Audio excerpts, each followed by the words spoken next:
사람들은 꿈속에서나 현실에서 어떤 현상을 보면 이게 좋은 징조인지 나쁜 징조인지를 판단하려 합니다. 왜냐하면 미래를 알 수 없고 미래가 불안하기에 작은 단서라도 가지고 싶기 때문이지요. 반갑습니다. 셋단자 710강입니다. 오늘은 징조를 의미하는 조짐조자를 중심으로 하는 5개 한자를 셋단자로 해석해 보겠습니다.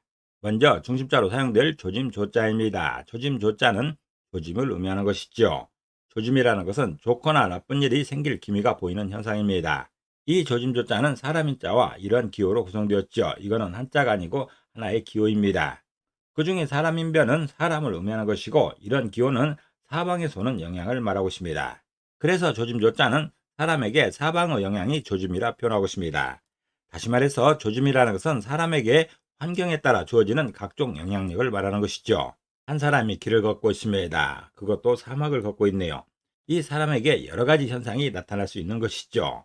이렇게 날씨의 변화도 있을 수가 있는 것이고 짐승의 습격도 있을 수가 있습니다. 어떤 신앙적인 관점에서 생각을 할 수가 있겠죠. 또 다른 사람을 만날 수도 있습니다. 이렇게 여러 가지 상황들이 이 사람에게 나타나는 조짐입니다. 조짐조자는 어떤 사람에게 주어지는 사방의 영향입니다. 다시 말해서 사람에게 환경에 따라 주어지는 각종 영향력을 조짐이라 설명하고 있습니다. 사용 단어로서는 불길지조가 있습니다. 불길지조는 불길한 징조란 뜻이죠. 운수 따위가 좋지 아니하거나 애사롭지 아니한 일이 일어날 징조를 말하고 있습니다. 그리고 징조나 조짐이라 할 때 조짐조자가 사용되어 있습니다. 중심자인 조짐조자에 또 하나의 부수를 추가할 때마다 또 다른 한자를 만날 수 있습니다. 이것이 바로 세트 한자입니다. 조짐조자가 포함된 첫 번째 관련자는 드러날 도자입니다. 드러날 도자는 드러나다는 뜻이 있죠. 드러나다는 것은 가려있거나 보이지 않던 것이 보이게 되는 것입니다. 이 드러날 도자는 손수변의 조짐조자로 구성되었습니다. 그 중에 손수변은 손의 행동을 말하고 있습니다. 그 중에서도 적극적 행동을 말하는 것이죠. 그리고 조짐조자는 조짐을 의미하고 있습니다.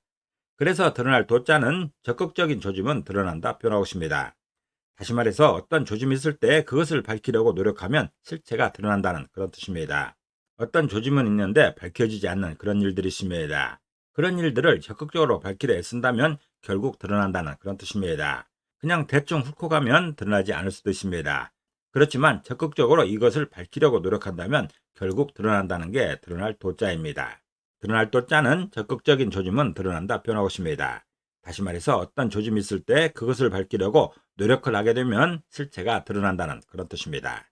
사용 단어로서는 이금심도가 있습니다. 이금심도는 검은고 소리로 마음을 움직인다는 뜻이죠. 어떤 남자가 검은고에 자기 마음을 실어서 여자의 마음을 움직인다는 그런 뜻입니다. 그리고 도전이나 도발을 할 때 드러날 도자가 사용되고 있습니다. 두 번째 관련자는 솟구칠 도자입니다. 솟구칠 도자는 솟구치다는 뜻도 있고 뛰다는 뜻도 있죠. 솟구치다는 것은 안에서 밖으로 세차게 솟아오르는 것입니다. 이 솟구칠 도자는 발족자와 조짐조자로 구성되었죠. 그 중에 발족자는 발입니다. 또 발걸음도 의미합니다. 조짐조자는 조짐을 의미하는 것이죠. 그래서 솟구칠 도자는 발걸음의 조짐은 솟구친다 표현하고 있습니다. 다시 말해서 발이 움직이려는 조짐이 있으면 곧바로 솟구친다는 그런 뜻입니다. 이렇게 솟구치다 뛰어갈 때 알게 되면 너무 늦은 것이죠. 이 사람이 벌써 이렇게 움직이려고 할 때 조짐이 있는 것이죠. 발걸음이 움직이려고 하는 조짐이 있으면 곧바로 이렇게 솟구친다는 그런 뜻입니다. 이런 동작이 있기 전에 충분히 조짐이 있다는 그런 설명입니다.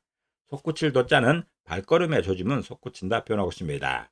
다시 말해서 발이 움직이려는 조짐이 있으면 곧바로 솟구친다는 그런 설명입니다. 사용 단어로서는 천리일도가 있습니다. 천리일도는 큰 새가 단번에 천리를 난다는 뜻이죠. 먼 길을 짧은 시간에 가거나 갑자기 성공했다는 말입니다. 그리고 도약이나 고도를 할 때 솟구칠 도자가 사용되고 있습니다. 조짐조자가 포함된 세 번째 관련자는 복숭아 도자입니다. 복숭아 도자는 복숭아를 의미하는 것이죠. 우리들이 맛있게 먹는 과일 중에 하나인 복숭아입니다. 이 복숭아는 도화살이라는 말도 있듯이 귀신을 쫓아낸다는 설화가 있어서 영험한 과일로 취급되고 있습니다. 도화살이라는 것은 사주 관상에서의 용어인 것인데 뭔가 매력적인 것이 있어서 사람들의 이목을 집중시키는 힘이라 설명하고 있습니다. 복숭아에도 그런 힘이 있다는 것이죠. 사람들의 이목을 집중시키는 힘이 복숭아에 있다는 그런 설명도 됩니다. 그렇기 때문에 복숭아를 영험한 과일로 취급하는 것이죠.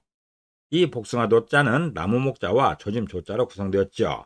그 중에 나무 목자는 나무를 의미하는 것이고 조짐 조자는 조짐을 말하고 있습니다. 그래서 복숭아 도자는 조짐이 있는 나무가 복숭아라 표현하고 있습니다. 다시 말해서 복숭아는 신과 관련된 영험한 조짐이 있다는 것이죠. 뭔가는 모르겠지만 그 안에 신과 관련된 영험한 조짐이 있다는 게 복숭아 도자입니다. 복숭아입니다. 이 복숭아는 신과 관련된 어떤 영험한 조짐이 있어서 귀신도 피한다고 하는 것이죠. 그렇기 때문에 이 복숭아는 제사상에도 올리지 않습니다. 복숭아 도자는 조짐이 있는 나무가 복숭아라 표현하고 있습니다. 다시 말해서 복숭아는 신과 관련된 영험한 조짐이 있다고 설명하고 있습니다. 사용 단어로서는 도원결의가 있습니다. 도원결의는 복숭아밭에서 의형제를 맺는다는 말입니다. 이 말은 삼국시에서 유래된 말인데 유비와 관우와 장비가 복숭아밭에서 의형제에 맺은 것에서 유래된 말입니다. 그리고 도화나 도월이랄 때 복숭아 도자가 사용되고 있습니다.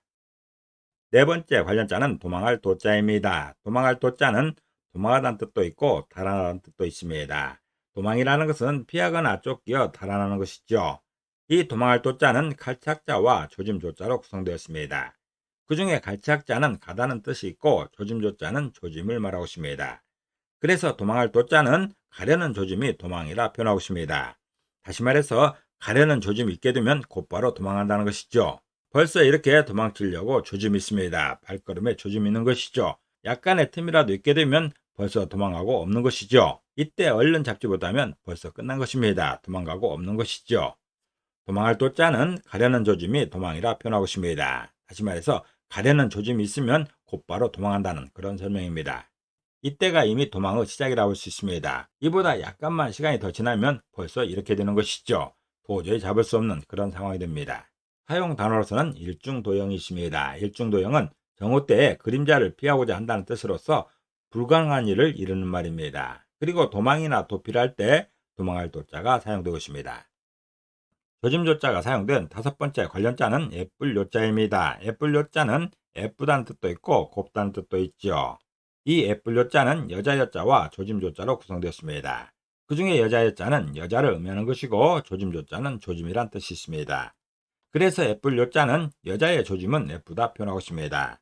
다시 말해서 여자로 보이기 시작하면 벌써 예쁘다는 것이죠. 어린아이 때는 이 아이가 예쁜지 아닌지를 구분하기가 참으로 어렵습니다. 대체로 귀여운 것이지 예쁘다고 표현하진 않지요. 그렇지만 벌써 여자로서 조짐이 보이면 예쁘다고 할 수 있다는 것입니다. 이 정도 조짐이 있으면 곧바로 이렇게 되는 것이죠. 예쁜 여자로 어느새 성장해 있는 것을 볼 수가 있습니다. 예쁠 여자는 여자의 조짐은 예쁘다 표현하고 있습니다. 다시 말해서 여자로 보이기 시작하면 벌써 예쁘다는 그런 설명입니다. 사용 단어로서는 여유파라는 말이 있습니다. 여유파는 양명학파를 달리 이르는 말입니다. 왕양명이 저장성어 여요 출신인 데서 나온 말이랍니다. 그리고 요요나 요진이랄 때 예쁠 요자가 사용되고 있습니다. 오늘은 셋단자 710강으로서 조짐조자를 중심으로 하는 5개 한자를 셋단자로 해석해봤습니다. 오늘 배운 것을 다시 한번 요약하겠습니다.